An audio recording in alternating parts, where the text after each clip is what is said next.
እና ታዲያ እውነት ነው እንዲሉ ጠብቀህ ነበር እንደ መምህሮች እውነት ነው ሁሴን ያሳየው ካልሆማ ስለሙ ማለት እኮ ነው። እና ውሸት ነው እንደሚሉማ እያወቅሁ እኮ ነው የምነግራቸው። ቃል በቃል እስልምና አሳየን። ማሳየት ትቀበላለህ? ሌላ ማስረጃ የለህም? መጽሐፍ ቅዱስህ ላይ ላሳየህ። እስልምና እንዳለ ቃል በቃል እስቲ እስልምና እንየው። ለማንኛውም ያው እኔ ብዙም እንትን የለኝም እዚህ ክርስትናው ላይ እንደዚህ እውቀት ምናምን የለኝም። ለመጠየቅ ነበር የገባሁት። ልጅቷ ላይ ልጅቷን ይዛሃት ነው ያው በዚያው የቀጠለ። የአጭር ጥያቄ እኮ ነው። አዎ አምልኩኝ ብሏል። አልፋና ኦሜጋ እኔ ነኝ፣ በእኔ የሚያምን የዘላለም ሕይወት አለው ብሏል። ምን አገናኘው? አምልኩኝ ብለዋል ወይ ነው ጥያቄው? እመኑኝ ማለት አምልኩኝ ማለት አይደለም እንዴ? አይደለም። አውቆ ሰላም ዳር አውቆ ስለተኛ አስረዳ አይደለም ትላለህ። ምን ገና ነኝ አልተኛም፣ ገና አላነጣጠፍኩም ምናምን። አንቺ ታይተሻል መሰለኝ። ያላሽ በቃሽ። እሺ ክርስቲያን አለ ከመካከላችሁ?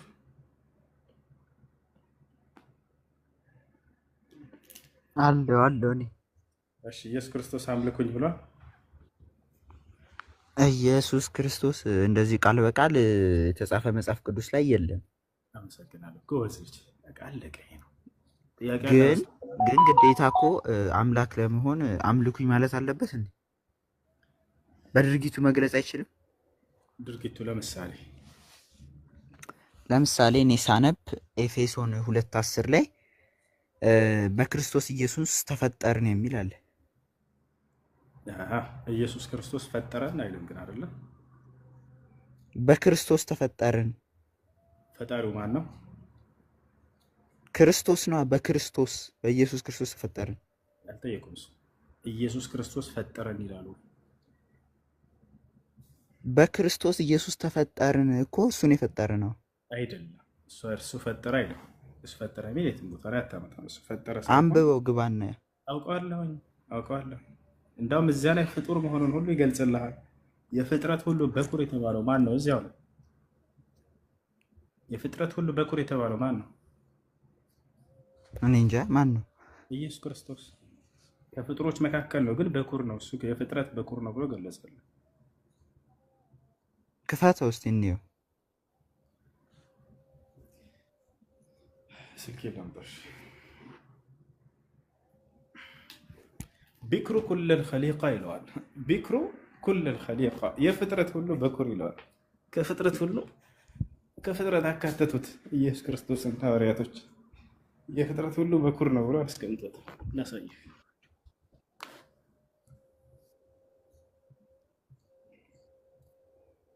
ቢክሩ ኩለል ኸሊቃ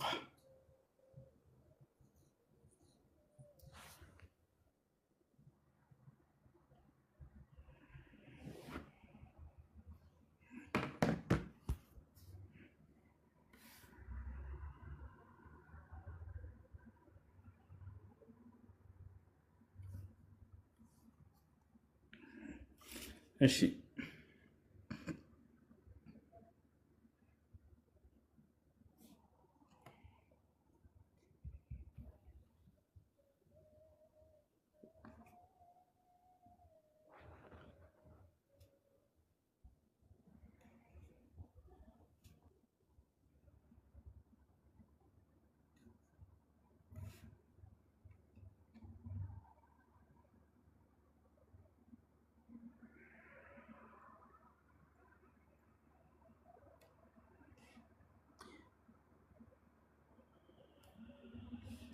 አንተ የፈለግከው ስንት ነበር? እኔ ከማውጣቴ በፊት ስንት ነበር የፈለግከው? ጆሲ 2:10 ኤፌሶን 2:10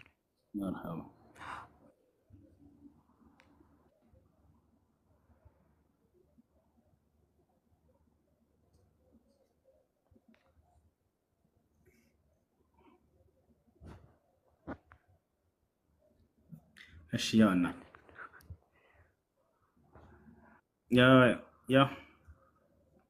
ኤፌሶን 2:10 እኛ ፍጥረቱን እንመላለስበት ዘንድ እግዚአብሔር አስቀድሞ ያዘጋጀውን መልካሙን ስራ ለማድረግ በክርስቶስ ኢየሱስ ተፈጠረን ይላል። እኛ ፍጥረቱ ነንና። የማን ፍጥረት? የእግዚአብሔር ፍጥረት። በማን?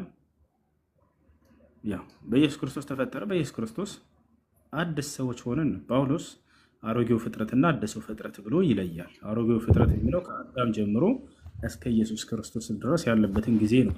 አዲሱ ፍጥረት የሚለው ደግሞ ማንን ነው? ኢየሱስ ክርስቶስ ከመጣ በኋላ ያለውን ነው። ይሄን አዲሱን ፍጥረት በማን ታደስን ብሎ ያምናል? በክርስቶስ ታደስን። በክርስቶስ ተፈጠረ ሲል በክርስቶስ አዲስ ሰዎች ሆነናል። አሮጌው ዘመን አልቋል እያለ እየተናገረ ነው። በሌላ ቦታ ላይ ይህን በደንብ ያብራራል። እሱ ይወጣል። የፍጥረት ሁሉ በኩር በራስህ እኮ ነው። በራሴ አይደለም። ከፈለክ ላሳየህ። አሮጌው ዘመን አሮጌው ፍጥረት ዘመንና አዲሱ እና ላሳየህ። ራሱ ጳውሎስ የተናገረው ጳውሎስ መጽሐፍ ነው አይደለ? አሮጌው ዘመንና አዲሱ ዘመን ብሎ ይለየዋል። ከአዳም ጀምሮ እስከ ክርስቶስ ያለውን አሮጌ ዘመን ብሎ ይለየዋል። አሁን ደግሞ አዲሱ ዘመን ብሎ ይለየዋል። እኛ በክርስቶስ ታደስን እያለ እየተናገረ ነው። አዲሱን ሰው ልበሱ እያለ ይናገራል አይደለ? የተፈጠረውን አዲሱን ሰው ሁሉ ይጠቅሰዋል። ላሳይህ ክርስቶስን ምን ብሎ እንደሚገልጸው ጳውሎስ።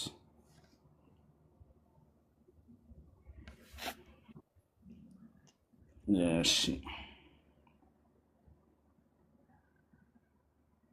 እዛ ኤፌሶን ላይ እሺ፣ ለእውነትም በሚሆኑ ጽድቅና ቅድስና እንደ እግዚአብሔር ምሳሌ የተፈጠረውን አዲሱን ሰው ልበሱ ይላል። ማንን ነው ልበሱት እያለ? ክርስቶስ። በጣም ጥሩ። ምን ብሎ ገለጸው? የተፈጠረ ብሎ ገለጸው። የጌታ ሰው ፍጡር ነው። የተፈጠረውን አዲሱን ሰው ልበሱት አለ። የተፈጠረው አዲሱን ሰው ልበሱት። ፍጡር ነው ኢየሱስ ክርስቶስ። ለማንኛውም ያው እኔ ብዙም እንትን የለኝም እዚህ ክርስትናው ላይ እንደዚህ እውቀት ምናምን የለኝም። ለመጠየቅ ነበር የገባሁት። ልጅቷን ይዛሃት ነው ያው በዛው የቀጠልክብኝ እንጂ እኔ ልጠይቅ ነው የገባሁት። ቅድምም ገብቼ ላይቭ ተዘግቶ እኔ ብዙ ጊዜ ልጠይቅህ የምፈልገው ነገር ብዙ ጊዜ ስታወራ ሰማሃለው። እስልምና የነቢያት ሃይማኖት ነው ትላለህ፣ ግን ማስረጃህ ምንድን ነው? ቁርአን ብቻ። ሌላ ማስረጃ የለህም? መጽሐፍ ቅዱስህ ላይ ላሳይህ። እስልምና እንዳለ ቃል በቃል እስልምና አሳየን። ማሳየህ ትቀበላለህ? ይሄ ምንድን ነው ብዙ ጊዜ የምታመጣታለች ከዕብራይስጡ ምናምን ብለሃ? አዎ። እና በመጽሐፍ በምንድን ነው የተጻፈ? ውሸት መሆኑን ባለፈው ሲናገሩ ነበረ፣ እየሰማው ነበረ። እንደውም የሆነ ነገር ሲሉ ነበር። በዕብራይስጥ የተጻፈው እስልምና ምናምን እያሉ ሲያስረዱ ነበር። እና ታዲያ እውነት ነው እንጂ ጠብቀህ ነበር እንደ መምህሮች? እውነት ነው ሁሴን ያሳየው ካልሆማ ስለሙ ማለት እኮ ነው። እና ውሸት ነው እንደሚሉማ እያወቅኩ እኮ ነው የምነግራቸው። አንተ ግን አይምሮ አለ፣ ጭንቅላት አለ። መጽሐፍ ቅዱስ የተጻፈው በምን ቋንቋ ነው? መጀመሪያ ልታውቅ የሚገባው በአማርኛ አይደለም። ገብቶሃል አይደለ? በዕብራይስጥ ነው የተጻፈው። በዕብራይስጥ ከሆነ ሄደህ ዕብራይስጡን ራስህ ከፍተህ እየው። ተተርጉሞ ከሰጡ ይልቅ ሄድና ዕብራይስጡን ከፍተህ እየው። እኔ ምንም አልጨምርም አልቀንስም። ሁሴን ከራሱ የሚጨምረው ነገር የለም። እውነት እውነት እላቸዋለሁ፣ እኔ ከራሴ አንዳች አልናገርም። እንዳነበብኩ እናገራለሁ። ንግግሬም ቅን ነው ከገዛ መጽሐፋችሁ እንጂ ከራሴ አይደለም እንጂ። ዳሩ ግን ትምህርቴ ከመጽሐፋችሁ እንጂ ከራሴ አይደለም።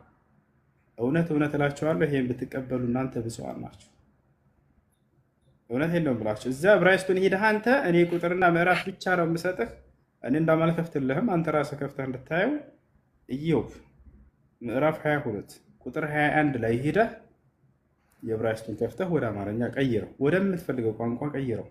እስልምና ብሎ ቃል በቃል ተቀምጧል። ሙስሊም ብሎ ቃል በቃል ተቀምጧል። ያን ነው የምመክራችሁ። እኛ ስናውጣላችሁ ምር ይመስላል። እንደዚህ እያስመስሉ ይነግሯቸዋል። በዚህ እንዳውም ወላሂ ሊያመሰግኑን ነበር የሚገባ ሰዎች። እስኪ ብዙ ጊዜ ክርስቲያን ልጆች በቃ እስልምና የሚለው በቁርአን ላይ ብቻ ስለሆነ እንዴት እንቀበል? ከመጽሐፋችን የት ነው? በዚህ ስላመጣሁላቸው እንዳውም ሊያመሰግኑ ነበር የሚገባው። ጭራሽ እኔ እንዳመጣሁት አድርገው እንትን እያሉ ይሸውዳቸዋል። እኔ ምንም የጨምረው የምቀንሰው ነገር አይኖረ። እዛው የራሳቸው ከፍታቸው የራሳቸውን መጽሐፍ ማየት እኮ ነው። ከፍታቸው ስታዩ ጊዜ ለዚያ ለአንዱ አምላክ መገዛት ማለት ሙስሊም ማለት እንደነበር አስቀምጦላቸዋል። ኢስላም ማለት እንደሆነ ሁለቱንም ቃል ነው የሚገርም ያስቀምጠው። እስልምና የሚልም አለ ሙስሊም የሚልም አለ። እሺ ጨርሳችኋል መሰለኝ።